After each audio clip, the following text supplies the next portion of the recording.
요즘 제가 관심 있는 부분이기 때문에 이 부분에 대해서 여러분들이 기도하실 때 도움이 될 수 있기를 바라면서 이 민족이라는 개념을 제가 한번 풀어보려고 합니다. 문제 제기는 이겁니다. 우리 민족이 5,000년 동안 미신 따라가고 이렇게 제사굿을 많이 지낸 이 백성들을 하나님이 왜 살리셨을까요? 뭐 잘난 게 있다고?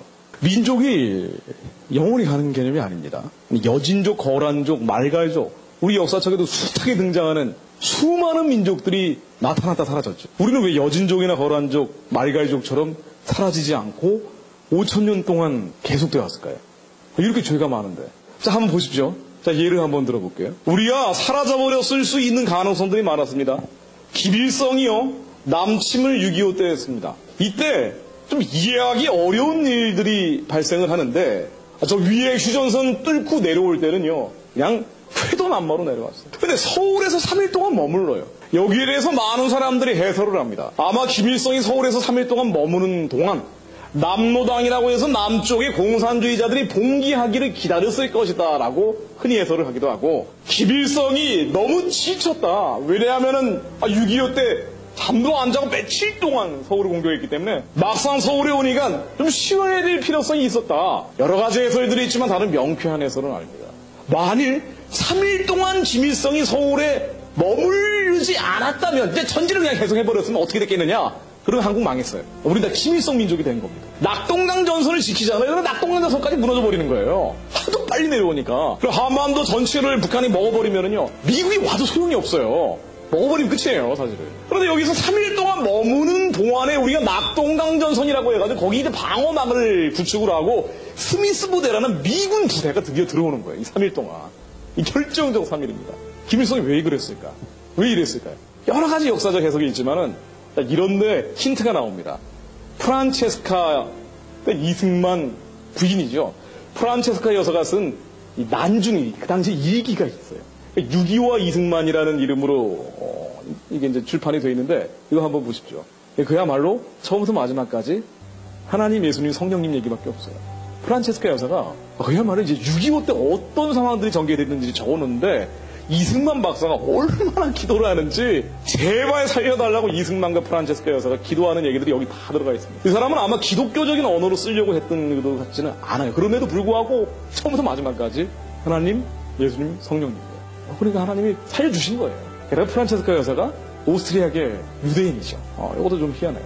대한민국이 만들어진 해야 이스라엘 현대 건국해가 1948년으로 같은데, 대한민국의 영부인이 유대인이라는 사실도 좀 공교롭습니다. 자, 그런데 이런 일들이 역사에서 적지 않게 있는 게요, 역사에서 기도가 어떻게 역사하는지에 대한 사례를. 예를 들면 덩케르크 철수작전이라는 게 있습니다. 이게 2차 대전이 발생을 하고요, 히틀러가 전격작전이라는 거라면서요, 전차 부대를 저 위에 프랑스의 덩케르트, 유럽을 다 먹어버리고 프랑스를 이제 다 석권해버린 거예요. 33만 8천 명의 프랑스, 벨기에군 이 마지막 패잔병들이 나왔어요. 이거를 잡으면 끝입니다. 이제 2차 대전은 물론 모든 전쟁을 끝낼 수 있는 결정적 찬스가 히틀러한테 왔어요. 그래서 이 기갑부대가 그냥 쓸어버리고 있는데, 이게 2차 대전 초기잖아요. 그런데 이 덩케르트에서 바로 가기 전에, 덩케르트가 프랑스의 항구거든요. 33만 8천 명이 모여있는데, 이 사람들이 모여있을 때 이틀 동안 진격을 안 해요. 이 기갑부대가. 이것도 미스터리예요. 그래가지고 이 34만 8천 명이 다 영국으로 도망을 갑니다. 근데 무슨 일이 있었느냐? 이때 조지 6세라는 영국 왕이 영국 전역의 국가 기도령을 전 영국의 백성들이 다 나와가지고 하나님한테 이 33만 8천 명 살려달라고 기도를 합니다. 이거는 그러면은 하나님이 우리의 기도를 들으셔서 금양로를 뒤집으시고 이 땅에 천지 변화를 일으키신 것이라고 봐야 됩니다. 그런데 우리 미신 따라가자 5,000년 동안. 근데 왜 살려두신 거예요? 자, 예를 한번 들어볼게요.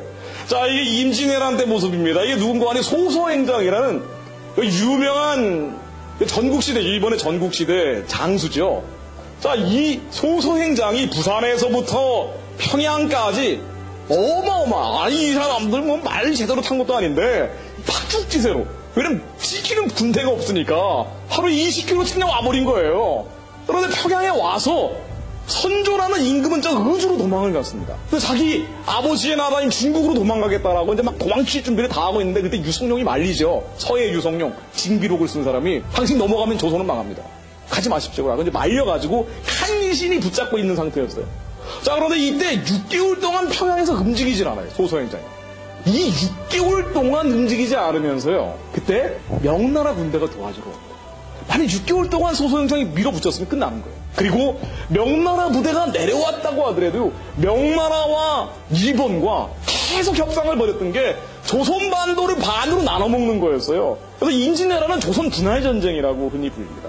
그래서 만일 북쪽은 명나라가 먹고 남쪽은 일본이 먹었으면은요, 우리 민족은 사라지는 거예요. 그러면은 예전에 우리가 복음이 서진하다가 한국에 와서 지금 한국이 제사장적 사명을 감당해야 된다고 얘기하는데 우리 민족이 사라져 버렸으면은요, 일본도 복음화가 잘 안 되고 중국도 복음화되려면 한참이 멀었는데 복음이 서진이 안 되는 거예요. 그런데 이 조선 분할 전쟁 6개월을 조선장이 그냥 머무는 통에 우리 민족이 생존을 했고 지금 우리가 제사장적 사명 감당한다는 얘기가 자신감 있게 나오게 된 겁니다.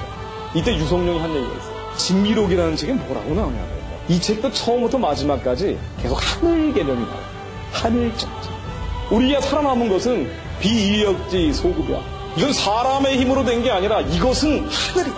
처음부터 마지막까지 하늘에 대한 도움받고 천혜로다. 하늘의 은혜로다. 이렇게 나와요. 이게 수도 없이 나옵니다. 그러니까 이 조선이 살아남은 거는 하늘의 은혜라는 거예요. 자, 이게 기독교에서 얘기하는 하나님의 개념이든 아니든 간에 우리 민족에는 그게 있었어요. 하늘에 대한 개념이 있어요. 우리가 망해야 될 상황들이 끝없이 많았는데도 불구하고 정말 하나님이 사랑이시라는 걸 저는 느끼게 되는 게요. 정말 오래 참아주십니다.